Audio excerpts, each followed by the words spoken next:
तो रिसेंटली मैंने एक चीज़ ऑब्जर्व की है जो आज की डेट में सबसे बड़ी प्रॉब्लम मुझे दिख रही है, आज की जनरेशन में आ रही है, वो है टाइम मैनेजमेंट।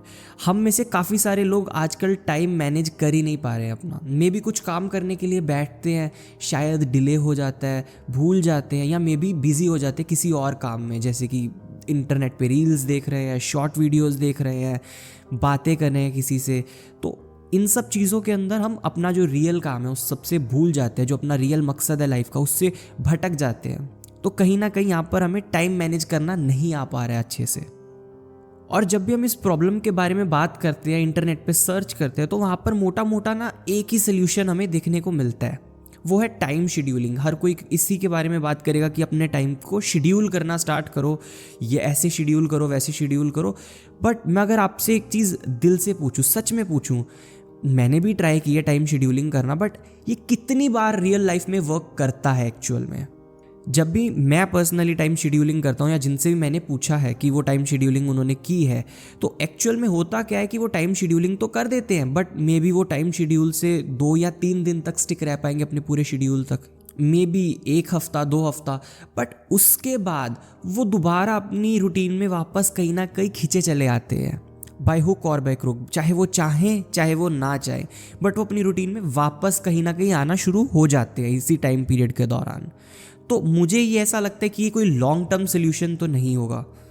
हमें एक्चुअल में क्या चाहिए, एक परमानेंट सोल्यूशन जो 1-2 हफ्ते के लिए वर्क ना करे, जो हमारी लाइफ टाइम तक हमारे लिए वर्क करे। आपको ऐसा क्या लगता है कि क्या हो सकता है हमारी लाइफ में ऐसा गलत हो रहा है जिससे हम अपने जो टाइम है, जो टाइम का शेड्यूल है, उस पर स्टिक नहीं हो पा रहे, उस पर दृढ़ निश्चय से अपना काम नहीं कर पा रहे? क्या लगता है आपको, क्या रीज़न होगा उसके पीछे? तो सबसे पहले रीज़न नंबर 1 ये हो सकता है कि जो भी हम काम करना चाह रहे हैं वो काफ़ी ज़्यादा पेनफुल है, और जो हमारा नेचुरल स्टेट है, जो हमारा दिमाग नेचुरल स्टेट में वो जो चीज़ मांगता है वो मांगता है प्लेजर। वो नहीं मांगता कि हम पेन वाला कोई भी काम करें, वो इस चीज़ को अवॉइड करने की कोशिश करता है एट एवरी कॉस्ट। और आप ऐसा ही काम करना चाह रहे हो जो पेनफुल है। पेनफुल से मेरा मतलब है जैसे कि पढ़ाई करना, इट इज़ नॉट प्लेजरेबल, और जॉब पे जाना, मे बी जिम करना, एक्सरसाइज करना, हार्ड वर्क करना, तो ये सब प्लेजरेबल नहीं है माइंड के लिए। माइंड के लिए प्लेजरेबल क्या है? बैठ करके शॉर्ट वीडियोस देखना, रील्स देखना, इंटरनेट पे गॉसिप्स करना अपने फ्रेंड्स के साथ, मे बी कोई प्लान बनाते रहना या सोते रहना, मूवीज़ देखते रहना इंटरनेट पे। वो सब चीज़ें हमारे लिए प्लेजरेबल है, इसीलिए हमारा मन उनको करने में ज़्यादा लगता है। एंड ये एक सबसे बड़ा रीज़न है कि हम अपने जो टाइम शेड्यूलिंग पर है वो वहाँ पर स्टिक नहीं रह पाते, बिकॉज हमें वो चीज़ें करनी अंदर से deep within our self पसंद नहीं है। चाहे हमें पता है कि हम अगर वो चीज़ करें वो हमारे लिए बहुत ज़्यादा नेसेसरी है, वो हमारी पूरी लाइफ को कार्व करेगी, शेप करेगी, एक अच्छी शेप देगी, डायरेक्शन देगी, बट फिर भी हम कहीं ना कहीं उस चीज़ को निगलेक्ट करते हैं और अपने गिल्ट्स की तरफ भाग जाते हैं। हम एकदम से ट्राई क्या करते हैं टाइम शेड्यूलिंग के दौरान कि एकदम से जो हमारा कंफर्ट जोन बना हुआ है इतने सालों से, इतने टाइम से, उसको एकदम से ब्रेक करके ना हम डायरेक्ट वहाँ पर चले जाए जहाँ पर हमें पेन है। तो ऑब्वियसली बॉडी तो रेजिस्ट करेगी ही, हर लेवल्स पर बॉडी रेजिस्ट करेगी, आपकी माइंड आपको परेशान करेगा, माइंड ही आपका सबसे बड़ा दुश्मन बन जाएगा इस स्टेट पे। हम ये चीज़ ट्राई करते हैं, इसीलिए टाइम शेड्यूलिंग हम जैसे लोगों के लिए इतनी ज़्यादा इफेक्टिव नहीं रहती है। और इन सब चीज़ों पे तो जो चांसेस हैं हमारे फेलियर के वो सब्सटेंशियली बढ़ जाते हैं, वो सब्सटेंशियली मल्टीफोल्ड टाइम्स बढ़ जाते हैं। ये बिल्कुल ऐसा ही है कि जैसे फॉर एग्जांपल एक बंदा है जो पिछले 15, 20, 25 साल से ड्रिंक कर रहे हैं रेगुलरली अल्कोहल, और आप उसको एक दिन में ही बोलते हो कि हाँ उसने सपोज करो कोई बुक पढ़ी, किसी से सुना, मे भी अपने फ्रेंड से सुना या कुछ किया, पॉडकास्ट सुना, वहाँ पर उसको रियलाइजेशन हुआ कि ओके अल्कोहल पीना मेरी सेहत के लिए अच्छा नहीं है समहाउ, राइट। और उसने अगले दिन से बोला कि अगली बार से मैं एक बूंद भी अल्कोहल नहीं पीऊंगा, तो अगले दिन से वो सोबर चला गया। आपको क्या लगता है वो कितने दिनों तक सोबर रह भी पाएगा? ऑनेस्टली 1 दिन, 2 दिन, मे बी 3 दिन, हफ्ता भी कहना बहुत ज़्यादा मुश्किल है, और वो वापस से अपनी जो बैड कंडीशन है वहाँ पर ड्रॉन होता चला जाएगा। और वो ये चीज़ शायद 1 या 2 बार और ट्राई करे अपनी लाइफ में कि चल इस बार मेरा ये जो प्रण था वो टूट गया है, तो maybe next time I will try, maybe after a week वो दोबारा से ट्राई करे अल्कोहल कंप्लीटली छोड़ने का।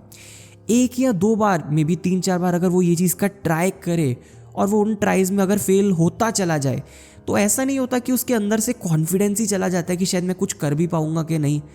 मैं लाइफ में कभी अल्कोहल छोड़ भी पाऊंगा कि नहीं, इतना बुरा उसका कॉन्फिडेंस लेवल हो जाता है तो वो दोबारा से पीना शुरू कर देता है। और वो पीता कैसे, और ज़्यादा पीना शुरू कर देता है। यही नहीं हो रहा हम सभी लोगों के साथ। और एक और चीज़ आज की डेट में कॉमन है, जैसे कि हम अपने टाइम की कदर नहीं करते हैं या काम करने में हमारा मन नहीं लगता है, तो बेसिकली हम काम कब करना शुरू करते हैं? मे बी जब हमें एक डेडलाइन, गिवन डेडलाइन हमारे पास हो, जैसे कि एग्ज़ाम आ गए हैं, तो आप उसके 3-4 दिन पहले या एक हफ्ते पहले से ही पढ़ना स्टार्ट करते हो। ऐसा नहीं होता आप सभी लोगों के साथ कि अगर जैसे कोई जॉब में हो तो आपको डेडलाइन आई है तो ही आप वो जॉब को करना स्टार्ट करेंगे, तब तक आप करना स्टार्ट ही नहीं करते हैं वो जॉब को, अगर डेडलाइन ही नहीं है तो अब सबसे बड़ा क्वेश्चन निकल करके ये आता है कि टाइम शेड्यूलिंग हम करें तो करें कैसे? जब भी हम टाइम शेड्यूलिंग की तरफ जाते हैं, टाइम मैनेजमेंट में टाइम शेड्यूलिंग की तरफ जाते हैं, तो वहाँ पे हमें ये चीज़ पता लगता है कि फंडामेंटल जो प्रॉब्लम है हमारी वो तो वहीं की वहीं रह गई।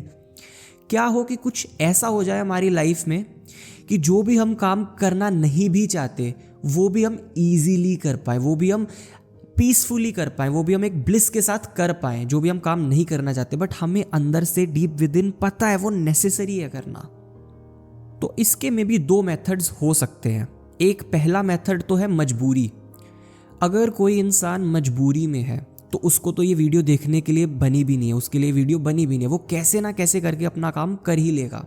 जैसे फॉर एग्जाम्पल, अब कोई एक गरीब है, सपोज करो एक घर है जहाँ पे काफ़ी गरीब फैमिली है, तो वहाँ पर उसके जो पेरेंट्स हैं वो अर्न कैसे ना कैसे करके कर ही लेंगे। उनके ऊपर उनके बच्चों की जिम्मेदारी है, उनकी वाइफ की जिम्मेदारी है, मे बी उसके पेरेंट्स है उस लड़के के ऊपर जो कि डिपेंडेंट है। अब वो लड़का ये नहीं देखेगा कि मुझे काम करना अच्छा लग रहा है कि नहीं अच्छा लग रहा है। अब उसको पता है कि अगर मैं काम नहीं करूँगा एवरीवन विल गना डाई, एवरीवन विल गना सफ़र अराउंड हिमसेल्फ, जो कि वो देख नहीं सकता। इसके लिए उसकी मजबूरी बन चुका है काम करना। तो अब इन सब सिचुएशंस में वो काम करना उसके लिए ऑप्शन नहीं है, तो वो करता चला जाएगा। उसके लिए ये वीडियो नहीं बनी है कि टाइम मैनेजमेंट कैसे करें, कि जिस काम में मन नहीं लग रहा वो कैसे परस्यू करे, वो कर ही लेगा बिकॉज उसके लिए मजबूरी है। अब घर में सब लोग प्यास से बैठे तो कहीं ना कहीं से पानी ढूंढ ही निकालेंगे, चाहे पानी हो चाहे ना, वो ढूंढ लेंगे कहीं ना कहीं से, मुझे भरोसा है।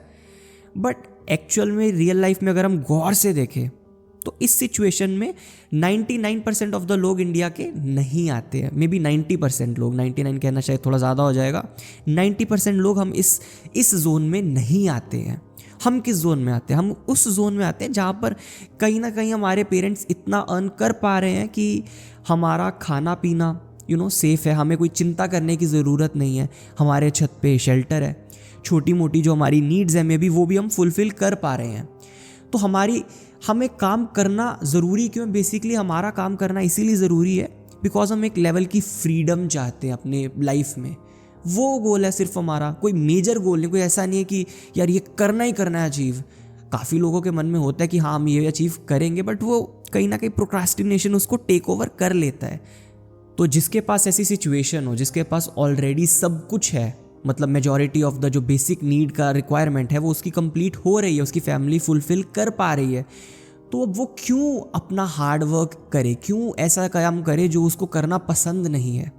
रेदर देन दैट वो काम करने के अलावा वो भी कर सकते हो ऑन द सेम टाइम जो उसको पसंद है, जैसे कि यूट्यूब पे बैठ के रील देखते रहना, इंस्टाग्राम पे शॉर्ट्स देख रहे हैं, मूवीज़ देख रहे हैं, ऐसा कंटेंट कंज्यूम कर रहे हैं जिसका कोई फालतू में मतलब नहीं है, बस आपके मन को प्लेजर दे रहा है, टाइम पास हो रहा है आपका। अब आप वो सब चीज़ें छोड़ के कहाँ हार्ड वर्क में घुसोगे? कितना टफ है, आपका माइंड ही नहीं आपको करने देगा, माइंड ही आपका सबसे बड़ा एनिमी बन जाएगा इस सब चीज़ों में।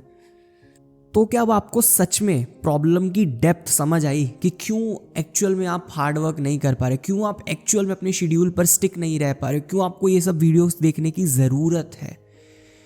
तो जो इसका मेन सोल्यूशन है वो है कि act according to your nature only, कि जैसा भी आपका नेचर है उसके अकॉर्डिंग ही एक्ट करो। जब भी आप अपने नेचर से अलग एक्ट करने की कोशिश करते हो तो क्या है कि आपका प्रोक्रेस्टिनेशन या ब्रेन किक इन करता है, आपको पीछे धकेलता है।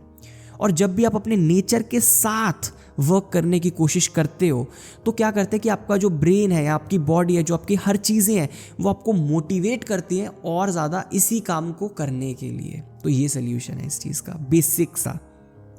बेसिकली जिस भी चीज़ों में आपका इंटरेस्ट है, जिस भी चीज़ में आपको करने में मज़ा आ रहा है, आप वो करते चले जाएं। मे बी वो डायरेक्टली आपकी शायद करियर से कनेक्टेड ना हो, मे बी वो आपको डायरेक्टली ऐसा कोई पाथ ना क्रिएट कर रहे हो कि आपकी शायद स्टडीज़ से कनेक्टेड नहीं है, मे बी आपके करियर में कोई ज़्यादा उनका बड़ा रोल नहीं है, वो हेल्प नहीं कर रहे हैं आपके करियर में भी, मे बी इवन, तो भी आप उन सब चीज़ों को एक बार परस्यू करते चले जाएं, उन सब चीज़ों को करने में अपनी हैबिट बना लें, बिकॉज इसका डायरेक्ट कनेक्शन आपके करियर या आपकी लाइफ से होना इम्पॉर्टेंट नहीं है। तो मैं ऐसा क्यों बोल रहा हूँ, इसके पीछे रीज़न क्या है? जो भी मैं बात करता हूँ मेनली उसके पीछे कोई ना कोई रीज़न रहता है। इसके पीछे क्या रीज़न हो सकता है? जो इसके पीछे मेन रीज़न है ना गाइज, वो है कि ये जो भी आपके इंटरेस्ट्स हैं, ये जो भी आपकी हॉबीज़ हैं, जब भी आप इनको परस्यू करते हो तो ये ना कहीं हमारा ब्रेन को बड़ा करते हैं, हमारी जो क्रिटिकल थिंकिंग की पावर है उसको एनहेंस करते हैं कहीं ना कहीं। और जब हमारी क्रिटिकल थिंकिंग की पावर एनहेंस होती है तो वो हमारी रियल लाइफ में भी डायरेक्ट रिफ्लेक्शन आता है उस सब चीज़ों का, राइट। और जब भी आपको कोई मेजर डिसीजन मेकिंग करना अपने करियर के रिलेटेड, अपनी लाइफ के रिलेटेड, वो जो क्रिटिकल थिंकिंग की आपकी हैबिट बन चुकी है ना, आपकी हॉबीज़ को सुनते सुनते या समझते समझते, वो आपकी यहाँ पर डायरेक्टली हेल्प करते हैं आपको लाइफ में करेक्ट डिसीजन मेकिंग की तरफ। बेसिकली ना नटशेल ये सब चीज़ें आपको अलाउ करती है कि आप एक चीज़ के पॉजिटिव और नेगेटिव्स दोनों एक ही टाइम पे देख पाएँ, दोनों सिक्कों के पहलू आप देख पाएँ कि हेड्स क्या है, टेल्स क्या है, सच क्या है, झूठ क्या है, राइट। अच्छे से देख पाएँ, आपकी एक सोच को इंडिपेंडेंस मिले, आप दोबारा से थिंक कर पाएँ कैसे थिंकिंग होती है, आपकी थिंकिंग एबिलिटीज़ कमाल की हो जाएंगी। वैसे जहाँ तक मैंने इंटरनेट पे देखा है, काफ़ी सारे लोग इन सब चीज़ों के बारे में उल्टा बात ही नहीं करते हैं, मुझे नहीं पता क्यों। तो जब मैं इस सोल्यूशन की बात कर रहा हूँ तो बेसिकली हम कर क्या रहे हैं, हम अपने प्लेजरेबल स्टेट में ही ऑलरेडी हैं। मैं बस वहाँ पर आपको इतना बोल रहा हूँ करने के लिए कि आप अपने इंटरेस्ट थोड़े बहुत चेंज कर सकते हैं। मे बी देखिए आपको किस चीज़ में इंटरेस्ट आ रहा है, मे बी जो आप अभी चीज़ें देख रहे हैं वो बिल्कुल वेस्ट है, टाइम पास है, उनका कोई भी कनेक्शन नहीं है, वो ज़्यादा स्ट्रॉन्ग नहीं है। तो उनकी जगह कुछ ऐसे टॉपिक्स ढूंढे जिसमें आपका इंटरेस्ट भी क्रिएट हो जाए और आपको वो पढ़ने में, सुनने में, देखने में भी बहुत ज़्यादा मज़ा आए। हाँ, मे बी ये चीज़ ध्यान ज़रूर रखें कि अब काफ़ी सारे लोग सोचेंगे यार ये मेरी लाइफ या करियर के साथ कनेक्टेड नहीं है, ये मुझे स्टडीज़ में हेल्प नहीं कर रहा या मेरे बिजनेस में मुझे हेल्प नहीं कर रहा, तो मैं क्यों देखूँ। बट इन सब चीज़ों का ना उससे कोई कनेक्शन नहीं, जैसे मैंने पहले भी बताया था। ये इसीलिए बिकॉज आपकी क्रिटिकल थिंकिंग की एबिलिटीज़ बढ़ती हैं ओवर द टाइम, जो कि आपको उसके बाद वो जो एबिलिटीज़ बढ़ती हैं वो आपकी रियल लाइफ में डायरेक्ट रिफ्लेक्शन लेकर के आती है। तो चलो मैं आपको ना एक छोटा सा क्वेश्चन पूछता हूँ, आपकी लाइफ में सबसे ज़्यादा इंपॉर्टेंट क्या है? किसी एग्जामिनेशन को क्रैक करना, मे बी कोई ऐसी जॉब को अचीव कर लेना या कुछ ऐसा बिजनेस करना, ये हो सकता है लाइफ का गोल? अच्छा, या कुछ ऐसा इंपॉर्टेंट हो सकता है लाइफ में कि एक ऐसा इंसान बन जाना जो किसी भी प्रॉब्लम का सोल्यूशन निकाल पाए, अगर सोल्यूशन नहीं भी निकल रहा वो उस प्रॉब्लम में रहना सीख जाए, उस प्रॉब्लम को अच्छे से देख ले, जिसके पास एबिलिटीज़ हो कि वो किसी भी प्रॉब्लम से फाइट करने का दम रखता है। उस इंसान के पास मे भी कुछ ऐसी अमेजिंग थिंकिंग एबिलिटीज़ होनी चाहिए। तो अब क्वेश्चन उठ के आता है कि हम ऐसी अमेजिंग थिंकिंग एबिलिटीज़ कैसे लेकर के आए अपनी लाइफ में? तो सिंपली आप ऐसा कंटेंट कंज्यूम करें जो अच्छा है देखने में, जिनमें ये चीज़ें आपकी बढ़ जाएंगी। तो अब आप ऐसा कंटेंट कहाँ से सुनोगे? तो आपके लिए आपके पास यूट्यूब है, पॉडकास्ट्स हैं, मूवीज़ है, आप ऐसी सब चीज़ें वहाँ पर देख सकते हो। तो चलो मैं आपको ना एक छोटा सा एग्जांपल देता हूँ कि कैसे थिंकिंग एबिलिटीज़ हमारी बढ़ती है bye consuming good content basically. जैसे सपोज करो ये भी एक टॉपिक हो सकता है पॉलिटिक्स में भी, आप सभी का काफ़ी सारे लोगों का इसमें इंटरेस्ट हो सकता है। क्यों? हाँ, एक्चुअल में तो हम इंटरनेट पे यूट्यूब में जो बीफ हो रही है इन यूट्यूबर के बीच में, उस यूट्यूबर के बीच में, तो हम वो चीज़ें देखते रहते हैं। पॉलिटिक्स भी तो इन अ नटशेल यही है ना कि दो पार्टीज़ के बीच में फाइट हो रहा है। तो अगर हम किसी का इसमें इंटरेस्ट है तो वो क्या कर सकता है, राइट। तो जैसे सपोज करो मे बी आप देख रहे हो या मे बी आप नहीं इस चीज़ में इंटरेस्टेड हो, तो आपका ऑलरेडी कहीं ना कहीं से ना ओपिनियन होगा कि आप किस पार्टी को या किस इंसान को पॉलिटिक्स में सपोर्ट करते हो। वो आपका ओपिनियन नहीं हो सकता, वो आपके पेरेंट्स का है जो आपके घर पे चलता है ओपिनियन, वो ओपिनियन होगा, राइट। कि पेरेंट्स तो इन सब चीज़ों के बारे में घर पे बात करते ही हैं, तो वहाँ से जो आपने ओपिनियन कलेक्ट किया तो वो आपका एक तरीके से ओपिनियन हो गया। देखो वो कैसे एक ही इंसान के बारे में सब अच्छा अच्छा बोल रहे हैं, राइट। और आप क्या करो, इंटरनेट पे जाओ और उस इंसान के बारे में जो नेगेटिव बोल रहे हैं, जो उस पार्टी के बारे में एंटी बोल रहे हैं, आप उन सब चीज़ों के फैक्ट्स को पढ़ो। तो इस सब से क्या होगा, इन सब से ये चीज़ें आपके सामने आएगी कि जो आपके पेरेंट्स पॉजिटिव बता रहे हैं और जो आप इंटरनेट से नेगेटिव सुन रहे हो, आपको पॉजिटिव और नेगेटिव एक ही कॉइन के दिख गए हैं कि पॉजिटिव्स क्या है, नेगेटिव्स क्या है। अब आप अच्छे से डिसीजन मेकिंग कर सकते हो। एट द एंड ये क्या बन जाता है, आपकी हैबिट बन जाता है लाइफ में। हर चीज़ के प्रोज एंड कॉन्स देखना, क्रिटिकल थिंकिंग करना, अलग अलग क्वेश्चंस पूछना। मे बी कोई चीज़ आपको सही लग रही है तब भी आप क्वेश्चन पूछते चले जा रहे हो, उस टॉपिक की डेप्थ में जाते जा रहे हो, राइट। एक टाइम के बाद पहले तो आप अपनी हॉबीज़ में ये चीज़ कर सकते हो बिकॉज आपको मज़ा आ रहा है, ये आपका कंफर्ट जोन है एक तरीके से, इन्हीं टॉपिक्स के बारे में बात करना या सुनना आपको मज़ा आ रहा है। बट एट द एंड ये आपका सबकॉन्शियसली या कॉन्शियसली एक नेचर बन जाता है। जब आपका ये चीज़ नेचर बन जाता है, ये जो क्रिटिकल थिंकिंग है, माइंड की एबिलिटीज़ आपकी बढ़ जाती हैं, तो क्या होता है जब आप बिजनेस करते हो, जब आप कोई स्टडीज़ को करते हो, मे बी आपको कोई चीज़ को क्रैक करना है, कोई एग्जामिनेशन को, तब आपके माइंड में ये क्वेश्चंस आएंगे कि जो मैं कर रहा हूँ वो इम्पॉर्टेंट है या जो मुझे करना चाहिए वो इम्पॉर्टेंट है। तो उसके बाद अब आपको प्रोक्रास्टिनेशन इतना ज़्यादा किक इन नहीं करेगा, मे बी करेगा कुछ लेवल तक, बट आपको इतनी क्लैरिटी माइंड दे चुका होगा, अगर मैं नहीं करूँगा तो मेरा क्या फ़ायदा है, मेरा क्या नुकसान है, वो चीज़ आपको माइंड ऑलरेडी एक्सप्लेन कर देगा। तो इसीलिए आपका जो काम है वो आप अच्छे से कर पाओगे, आप अपने टाइम शेड्यूल पे ज़्यादा बेटर स्टिक रह पाओगे। Time waits for no one.